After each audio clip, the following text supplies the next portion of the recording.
Good morning, my Real News Midday TV family. Thank you so much for tuning in this morning, and I'm wishing for everyone a wonderful and a productive day. And in the news this morning, American man who turned out to be fugitive fined $10,000 for overstaying. An American man who overstayed his time in Jamaica and who turned out to be a fugitive wanted for a shooting in the United States was on Tuesday fined $10,000 or 20 days imprisonment in the St. Catherine Parish Court. 23-year-old Saeed Singh pleaded guilty and was sentenced. He was taken back into custody by the Passport, Immigration and Citizenship Agency to be processed for his alleged involvement in the shooting incident in the U.S. The court heard that on Monday, February 24, police operatives assigned to the Counterterrorism and the Organized Crime Investigation Branch conducted an operation on Old Harbor Road in St. Catherine. During the operation, Singh was observed washing motor vehicles. He was accosted, and the checks revealed that he had been in Jamaica for more than 12 months, exceeding the time allowed in the country. He was subsequently charged for overstaying his time. While the matter was in court, it was revealed that Singh was wanted for a shooting that occurred in New York, United States. 2 men arrested for impersonating police found with an imitation firearm. 2 men were arrested on Monday after being found dressed as police officers, having an imitation gun and having blue flashing lights on the vehicle they were traveling in. The men were intercepted along Barbican Road in St. Andrew. According to police reports, about 4:15 p.m., traffic cops observed a Toyota Axio driving erratically and displaying a blue flashing light. Suspicion was raised when a check of the vehicle's registration revealed that it was not registered with the constabulary force. The driver was signaled to stop. Upon stopping, a man exited the vehicle dressed in attire resembling a police uniform, including a Jamaica Constabulary Force peak hat, a black long-sleeve shirt, and a less lethal belt with a GCF RCB baton, according to the police. He also carried a handcuff pouch and had a noticeable bulge at his waist. When questioned, the individual claimed to be a police officer working in the Spanish Town area. However, he failed to provide any identification. A subsequent search revealed an imitation pistol concealed in his waistband, the police reported. Further investigation led to a search of the vehicle and the other occupant. Both individuals were arrested on reasonable suspicion. Their identities are being withheld pending further investigations. Yuatan bar operator charged after ganja and uncustomed cigarettes.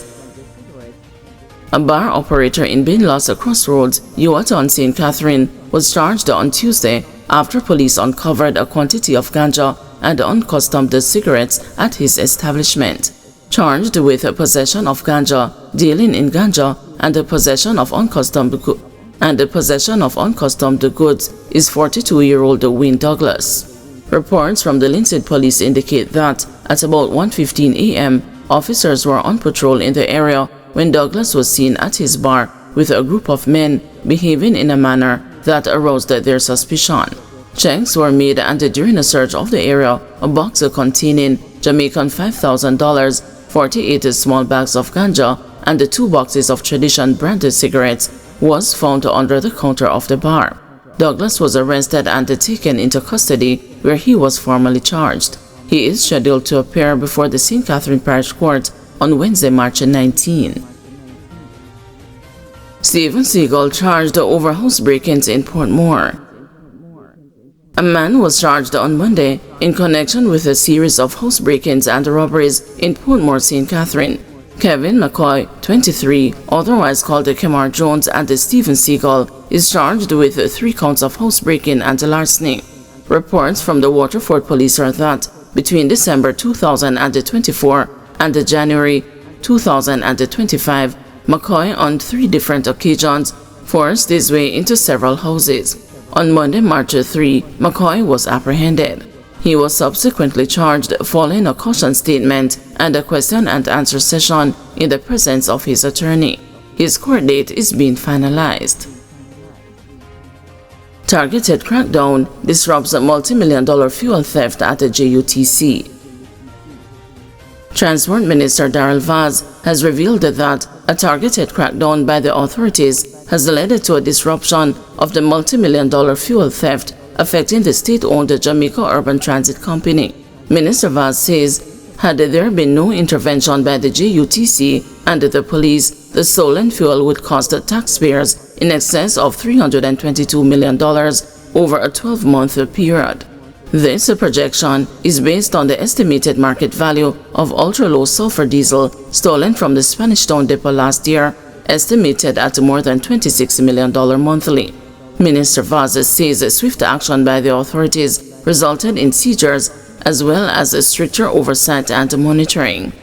In January, the JUTC executed joint operations with the Spanish Town Police, which resulted in multiple seizures of stolen diesel oil and made significant arrests. The disruptive efforts included intelligence gathering, new and strict bus dispatch procedures, 24-hour police deployment at the depot, and ongoing operational collaboration with the police. The joint operations have significantly disrupted fuel thefts, resulting in a substantial drop in the take-on of ultra-low sulfur diesel at the JUTC Spanish Town depot for February 25 compared to previous months.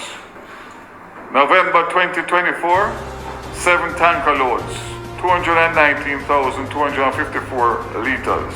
December 2024, 8 tanker loads, 250,570 liters. January 25, 7 tanker loads, 219,254 liters. And February, 3 tanker loads, 93,600 liters. So that's 160 liters differential between the high and the low. This is a significant gain, and we all know the history of this perennial problem that has been taking place. Man fatally shot during confrontation with the police in Westmoreland. A man was fatally shot during a reported confrontation with the police in Savannah Lamar, Westmoreland on Tuesday morning. He has been identified as 35-year-old Junior James, otherwise called the Shatter of Gully Banks in Savannah Lamar. A submachine gun with 4 rounds of ammunition was seized in the incident. It is reported that about 6 a.m., a police team went into the area in search of James, who was wanted for questioning in connection with serious crimes, including shootings, murders, and extortion. He was fatally shot during the operation. 60 people have been fatally shot during reported confrontations with the members of the security forces since the start of the year. Man charged in St. Andrew cocaine bust was convicted of drug offense in U.S. Alan Constable, the man charged in connection with a multi-million-dollar cocaine bust at an apartment in St. Andrew in January, was convicted of a similar offense in the United States. This was disclosed when Mr. Constable reappeared in the Kingston at the St. Andrew Parish Court on Tuesday morning. Mr. Constable's attorney, Odain Marston, came prepared to make an application for bail, but he will have to wait until later this month to do so after the court was informed of Mr. Constable's drug-related conviction in the U.S. and that he was deported in 2007. It is reported that about 10:50 a.m. on January 8, a team from the Firearms and Narcotics Investigation Division, acting on information, intercepted a gray Toyota Hiace motor vehicle at the gate of a housing complex, which led them to an apartment. A search of the apartment and the vehicle uncovered 122 parcels of cocaine. Prior to Tuesday's adjournment, the clerk of court outlined that the lab weight revealed that 276 pounds, 14.8 ounces of cocaine was found inside an apartment in Charlton Court, St. Andrew, and inside a motor vehicle. The clerk also stated that 47.5 pounds of vegetable substance resembling ganja was found in a barrel at the property manager's house. Denying the allegations against his client, Mr. Marston said Mr. Constable is a property manager and not the owner of the apartment where the cocaine was found.